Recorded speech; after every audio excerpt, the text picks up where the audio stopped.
Jamais sans la grâce, une dévotion matinale proposée par l'Église évangélique de la grâce en collaboration avec l'Institut théologique de Cotonou.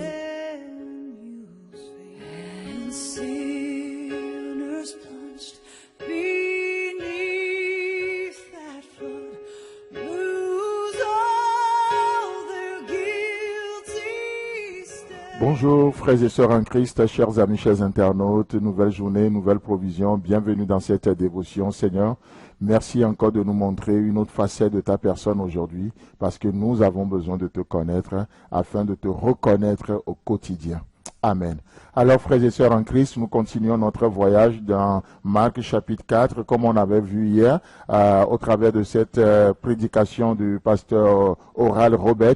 Et ce matin, je vous lis encore ce passage de Marc chapitre 4, le verset 41, et nous allons voir qu'est-ce que l'apôtre Paul nous dit dans ses épîtres concernant cet homme. Alors, le verset nous dit, « Il fut saisi d'une grande frayeur, et ils se dirent les uns aux autres. » Quel est donc celui-ci à qui obéissent même le vent et la mer? Alléluia. Vous savez, tout ce qui nous fait peur, tout ce qui peut nous faire peur est assujetti à Jésus-Christ. À l'autorité, même la nature reconnaît l'autorité de Jésus-Christ.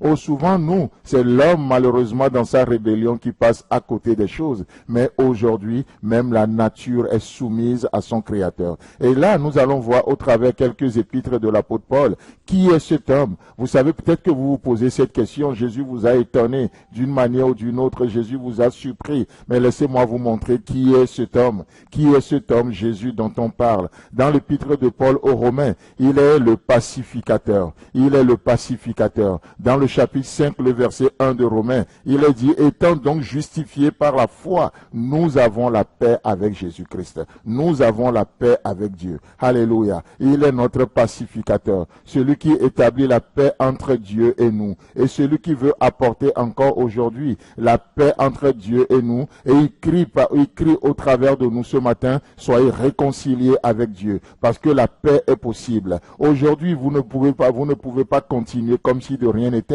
Nous ne pouvons pas continuer comme si de rien n'était. Le Fils de paix, le Prince de paix, amène la paix entre Dieu et nous aujourd'hui. Et il est capable d'amener cette même paix entre toi et ton voisin, entre moi et mes frères et sœurs, dans la famille. Il est capable d'amener cette paix. Il est le pacificateur. Qui est cet homme à qui même obéissent la nature, à qui même obéissent le vent et la mer? Oh, il est le pacificateur. Il est celui qui établit la paix entre les hommes. Il est celui qui établit la paix dans les cœurs. Il est celui qui amène la paix entre Dieu et nous. Il est celui qui amène la paix dans ce monde. La paix tant entendue. Il est le pacificateur. Il est le pacificateur. Il est le pacificateur. Là où les troubles règnent aujourd'hui. Oh, Christ, viens, règne et amène ta paix. Viens, règne, amène ta sagesse.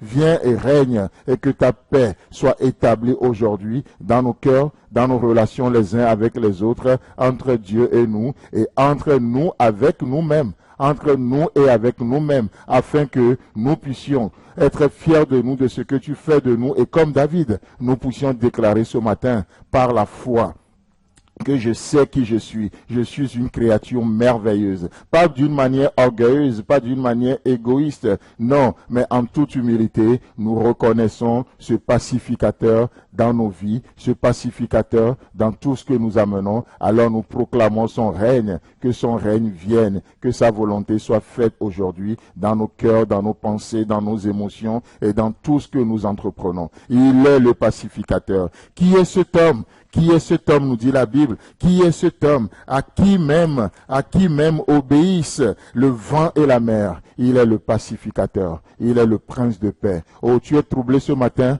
Que son règne vienne, que sa paix te soit communiquée au nom puissant de Jésus-Christ. Chers amis, chers internautes, que le Seigneur nous bénisse, qu'il nous fasse du bien. Et si Christ tarde à venir, alors nous prenons le rendez-vous pour demain avec la même détermination, la même passion. Que Dieu vous bénisse et à demain. C'est tout le temps que nous avons. Si vous avez aimé cette dévotion, parlez-en à vos amis. Parlez-leur du message de la grâce et de ce qu'il fait dans vos vies. Pour un sujet de prière, une question ou plus d'informations, contactez-nous. Téléphone 64 88 35 87 ou 96 42 69 05 ou par WhatsApp au 94 75 80 20.